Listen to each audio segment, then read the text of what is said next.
Di situasi di mana kita semua terkena pandemik virus corona ini, satu-satunya hal yang sebaiknya kita hindari adalah dikuasai rasa khawatir yang berlebihan. Rasa khawatir itu nyata kalau ada orang yang merasa semua akan baik-baik saja, seolah-olah tidak terjadi apa-apa. Menurut saya orang itu sedang dalam fase denial atau menolak kenyataan yang ada. Coronavirus ini, pandemik ini nyata dan banyak negara terkena termasuk Indonesia, dan sedikit atau banyak kamu, aku, dan orang-orang lain di sekitar kita juga sudah terkena dampaknya secara kehidupan sehari-hari. Ada beberapa orang yang bahkan sampai kehilangan pekerjaan, ada yang bisnisnya melambat luar biasa, dan ada yang terkena penyakitnya. Tapi kita tidak bisa hanya berpositif thinking. Sebaiknya kita menggunakan akal budi kita dan itu dileburkan dengan iman. Jadi iman dicampur dengan akal budi, baru menurut saya kita bisa menang melawan coronavirus ini. Jadi mari kita sekarang lihat data objektifnya. Mari kita melawan rasa khawatir bukan hanya dengan positive thinking, berpikir positif yang abstrak, tapi dengan data. Data apa yang kita bisa lihat? Yang pertama adalah rasio kematiannya. Berapa orang yang terjangkit dan berapa banyak yang meninggal. Tapi saya ingin menaruhnya dalam perspektif tertentu, karena saya yakin kamu juga sudah tahu rasio kematiannya pandemik ini, corona ini. Tapi mari saya tempatkan dalam rasio tertentu supaya ada harapan yang lebih positif sebetulnya secara objektif. Nah, corona ini bukan pandemik satu-satunya yang pernah menghampiri Indonesia. Ada banyak pandemik di dunia, bisa dicari datanya sendiri di internet, tapi saya hanya akan menyajikan pandemik-pandemik yang setidaknya saya dengar pernah mampir di Indonesia, dan mungkin kamu juga pernah mengalami atau melihat orang-orang di sekitarmu kena. Pertama adalah HIV, yang kedua adalah flu burung H5N1, yang ketiga adalah SARS, yang keempat adalah MERS. Nah, ini adalah presentasi rasio kematiannya berdasarkan website-website yang sudah saya tampilkan. HIV itu 16,3%, artinya dari 100 orang yang dinyatakan positif terjangkit itu 16,3% dinyatakan meninggal. Flu burung yang baru saja lewat, mungkin sudah lupa, tapi itu pernah menghampiri Indonesia, dan itu datanya secara global ya, bukan hanya di Indonesia, tapi secara global itu 60%. Jadi dari 100 orang yang terjangkit positif flu burung, 60 orang itu meninggal. Itu besar sekali. Kenapa kurang santer di Indonesia? Mungkin karena waktu itu belum terlalu di blow up, atau saya tidak tahu, atau mungkin saya nggak aware tentang data itu. SARS itu 14%, MERS yang sebetulnya kalau nggak salah masih tahun 2013 itu 58%. Jadi dari 100 orang 58 orang dinyatakan meninggal. Nah, coronavirus itu secara data global, bukan hanya di Indonesia tapi data global, itu 3,4%. Nah, kita jadi sekarang berargumentasi begini, nah yang di Indonesia kan lebih banyak. Iya, setuju, di Indonesia lebih banyak, tapi ada berbagai macam faktor yang mungkin menyebabkan itu terjadi. Pertama, mungkin di Indonesia baru saja terdeteksi padahal ketularannya sudah lebih lama. Akibatnya apa? Penanganannya lebih lambat.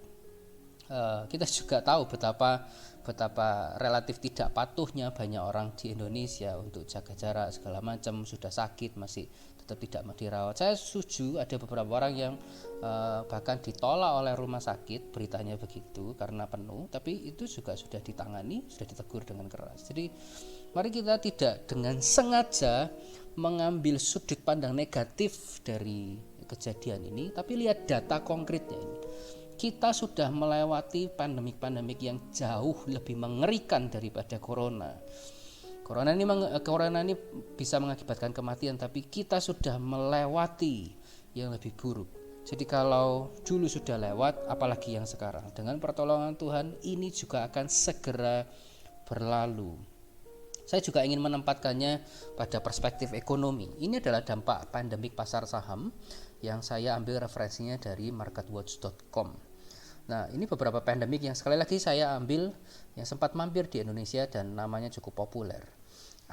Kolom asal dan tahun ini menurut marketwatch.com itu adalah bukan tempat asal muasalnya. Jadi seperti misalnya HIV/AIDS itu kalau kita pelajari ternyata munculnya kalau nggak salah dari Afrika, tapi menghantam pertama kali secara besar-besaran itu di US 1980-an kalau nggak salah. Nah, tahunnya ini bukan juga tahun di mana pandemik itu mulai menghantam besar-besaran, bukan, tapi ketika pandemik itu sudah mulai cooling down, sudah mulai tertangani, sudah mulai reda. Seperti sebetulnya sekarang ini corona secara dunia itu sebetulnya sudah mulai cooling down. Kenapa? Karena sudah mulai ditemukan beberapa obat percobaan. Cina sendiri juga sudah lebih pulih daripada bulan Januari. Jadi sebetulnya ini sudah mulai cooling down.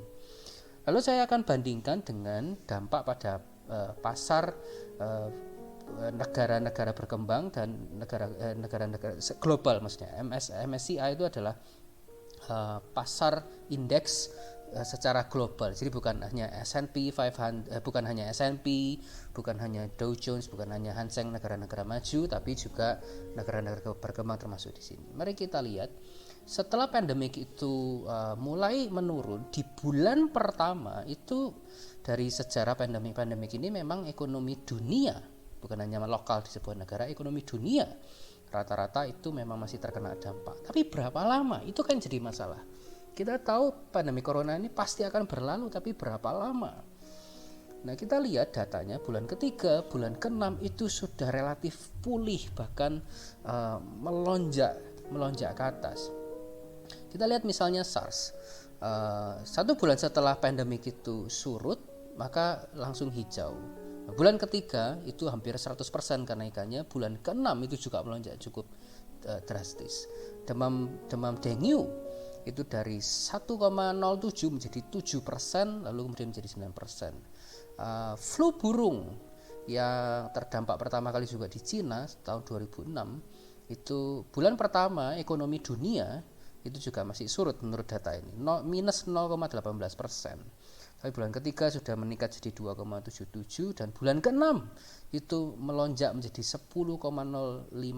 Sekali lagi saya ingatkan, ini bukan indeks pasar, dan saya bukan hanya berbicara tentang sahamnya. Banyak orang meyakini, yang lebih ahli daripada saya, itu meyakini bahwa indeks pasar sebuah negara itu bisa mencerminkan kinerja ekonominya negara itu. Jadi kita lihat bahwa ekonomi negara itu akan cepat sekali pulih ketika sebuah pandemik itu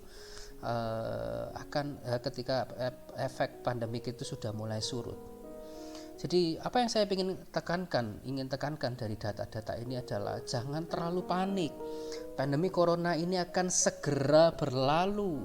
Tapi kalau kita menjadi panik dan kita melakukan hal-hal yang reckless, hal-hal yang justru akan merugikan, maka hanya ekonomi Indonesia nanti yang akan cenderung rugi. Dan entah kamu ada di posisi orang kelas atas atau orang kelas bawah, kalau sebuah negara itu sudah terkena lockdown, maka semuanya akan betul-betul terkena dampaknya. Saya juga ingin menempatkannya pada sebuah perspektif yang lain. Tahun 2003 itu ketika Cina terkena SARS, itu ekonomi Cina menduduki posisi nomor 6 sedunia. Itu mungkin sebabnya ketika 2003 itu ekonomi dunia masih relatif baik-baik saja. Kenapa? Karena Cina itu hanya menduduki posisi ke-6. Artinya negara-negara yang berbisnis dengan Cina itu lebih sedikit dan jauh lebih sedikit daripada negara-negara yang berbisnis dengan US.